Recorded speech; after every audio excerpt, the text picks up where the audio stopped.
Hello, hello. Welcome, friends. Welcome, welcome. I have a very special treat for you today. I have co-authors here with me. We have Veronica Sites and Amy Kristine. Hi, ladies. Hi.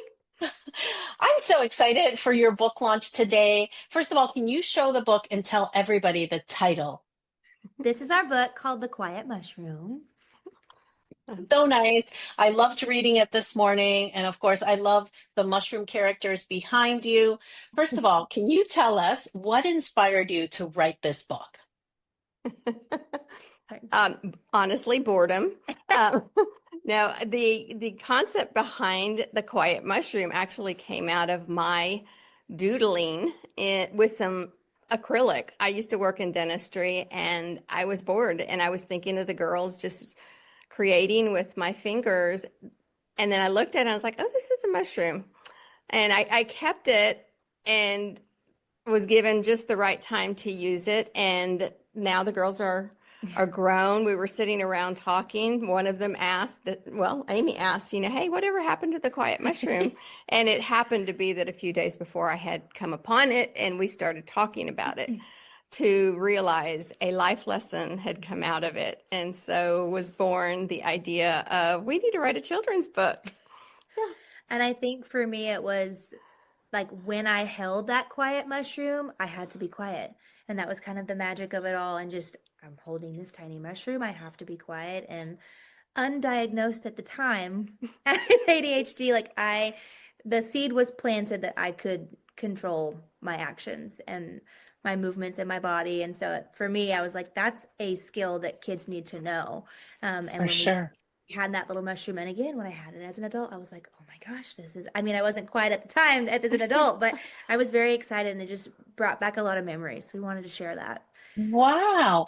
Okay, so let me get this straight. Years ago, you were playing with acrylics and you formed something that looked like a mushroom, and Yeah. then you called it a quiet mushroom, and you would play or talk to your daughters with this quiet mushroom. So whenever they held it, they were quiet. Is that correct? They had to be quiet in order They to had be able to help because he's shy. He was startled by too much loud, and so I told him in order to hold him because I actually made a big deal about it. It's in the story.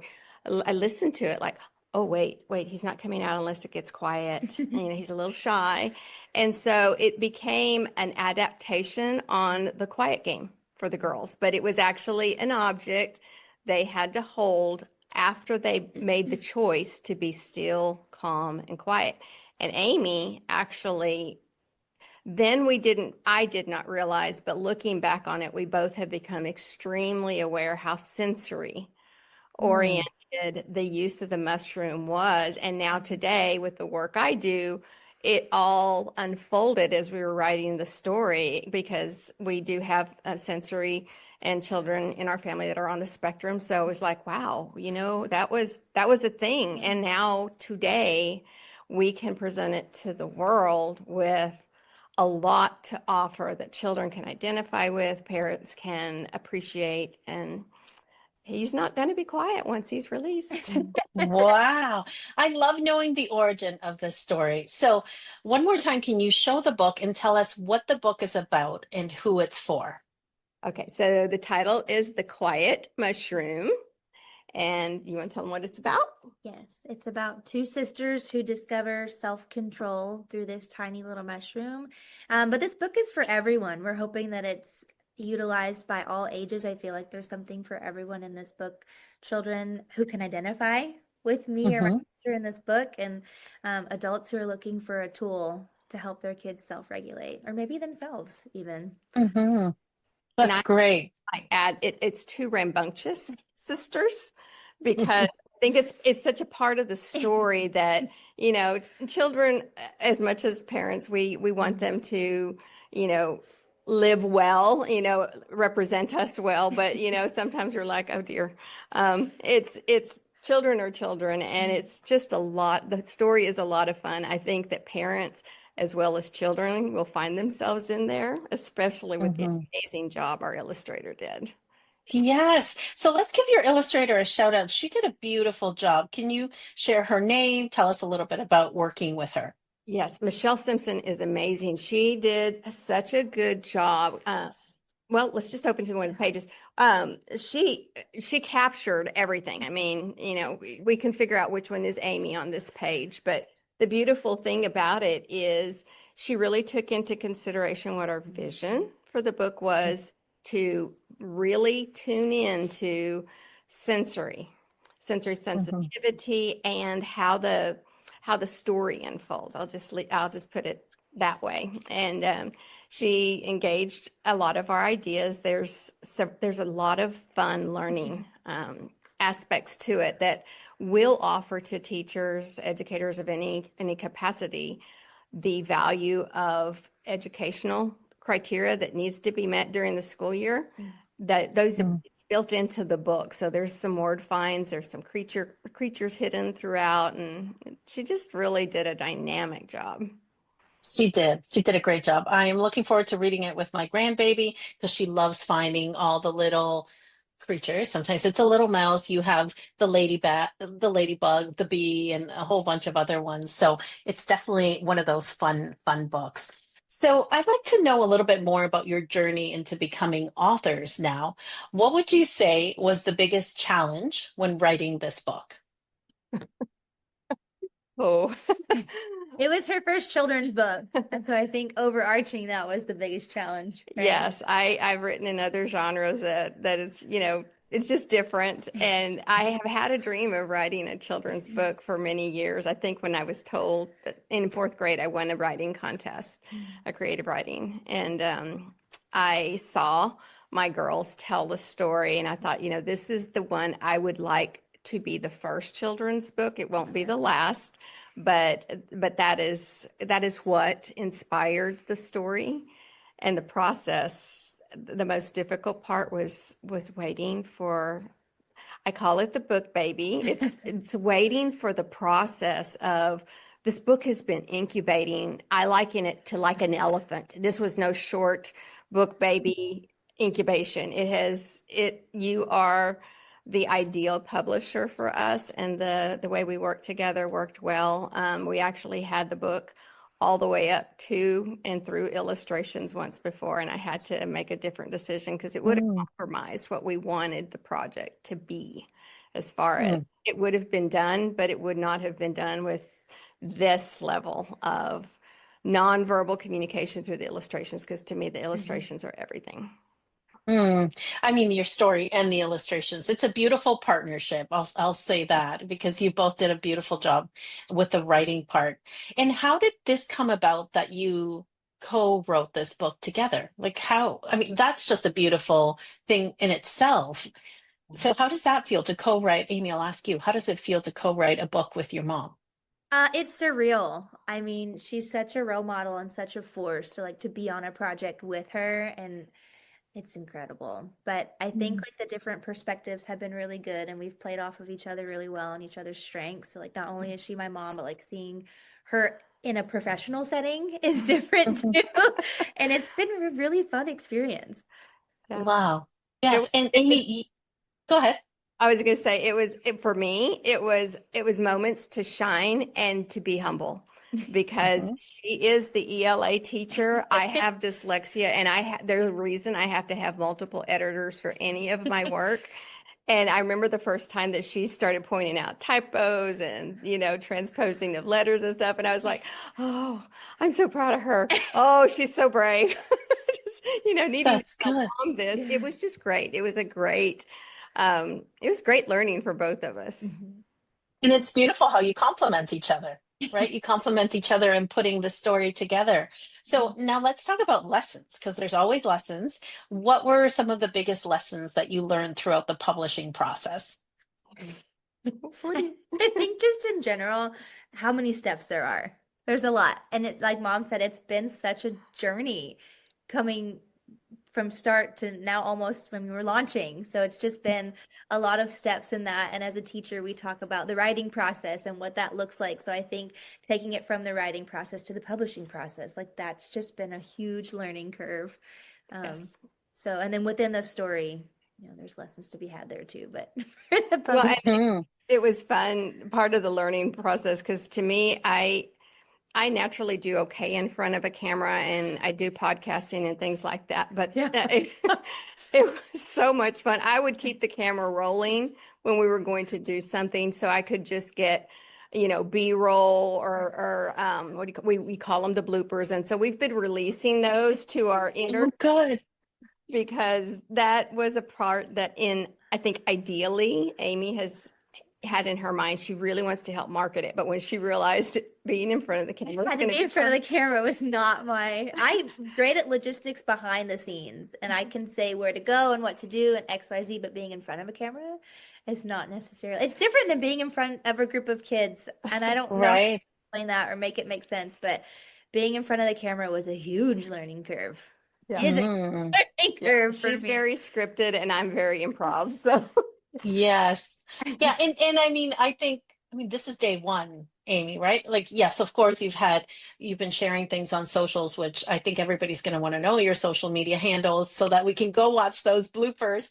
But truly it's day one, it's book launch. I think that's another learning for us because I was the same as you, didn't want to be in front of camera. But then when we start realizing, oh, there's value to this, we're providing value to people. People are sharing in your journey, sharing in the success, sharing in the growth of you becoming a children's book author, then you start putting yourself out there more. So we're excited to see more of that, Amy, as that comes out. So I want to take a moment, if you could just show the book one more time and tell all of our viewers that this book, The Quiet Mushroom, is available on Amazon today. So make sure to go there, grab a couple of copies of this great book. It's the type of book that you want to cuddle your children, your grandchildren with and read the story. They're going to love it. There's so much to take away from this story. I'm not going to tell you any more about it, but I don't want to give the ending out, but it's really those types of books that you want to spend time with your children or grandchildren talking about.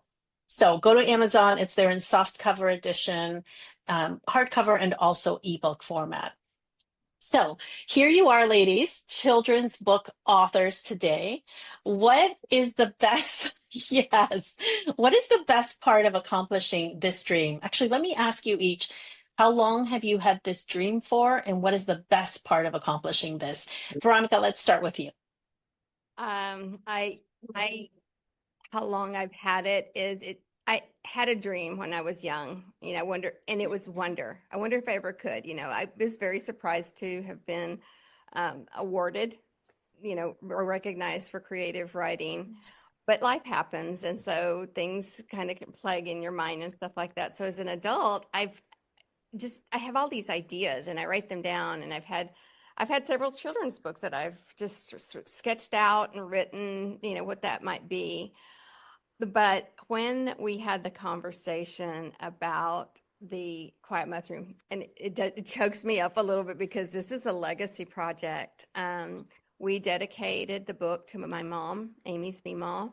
She always was present for us for big things, but she had some limiting beliefs in what she wanted to do in life, but she was ready to cheer us on. So Mm. that's for us. We started this when she was still with us. And to now be able to launch we did change our dedication as we went along because, like, okay, well, she's not here. What would we say to her if she Mm. was? And we want people to understand that every one of us have a legacy impact. And to get to do this with my daughter and know that my grandchildren are going to get to, and her nieces and nephews are going to get to read something that we did. We're modeling something Yes. they can do. And so that's really the dream come alive is today, just getting to hold the book, see the book. And, it's been a lot of hard work. Like I said, just like birthing a book baby it has its pain points of joy. It's gonna be joy when you're holding that book baby, and it's been a lifetime for me. So Thank you. Thank you for sharing, Veronica. Amy, what about you? I think this is a dream that I didn't know that I had. When mom asked, Mm. hey, do you want to do this? And it was kind of about sharing my perspective and experience. I thought, yeah, it'd be really cool to do. And the more into it we get, and this started before I even had my daughter, the idea for this. So now it being a generational project. Like it is something my mom mentioned, my nieces and nephews, it's something that we can share with each generation. And so shared it with my mom. I'll share it with my daughter. It's just a really beautiful moment to be able to do that. Yes. Oh, so special. That's so special. Now, what advice do you have for an aspiring children's book author who may be watching this? Now, here you are on the other side of being authors yourselves. What advice do you have to share? Yes, I tell my kids to write it down. Get your ideas down. There's no bad idea. And so just write it out. You can figure out the kinks later. It's part of a process. And so I think that's something that I'd want aspiring authors to know. Write it down. People want to hear your story. People want to hear your experiences. Your voice matters. Write it down. Yeah. Excellent. Very good. Veronica? I would echo the same because to get the idea out of your head on paper and be able to look at it, that is evidence that you can do that. Yeah. If you start with that one step, then the evidence begins to demonstrate to you what is possible. And then get coaching, get into a program like the mastermind that we've done with you, and let voices of experience guide you through, but don't talk yourself out of it. If it's in here and it's in here, it needs to come out because your story can be delivered by no one else than you. Mm. Oh, that's perfect. That's beautiful. That's beautiful.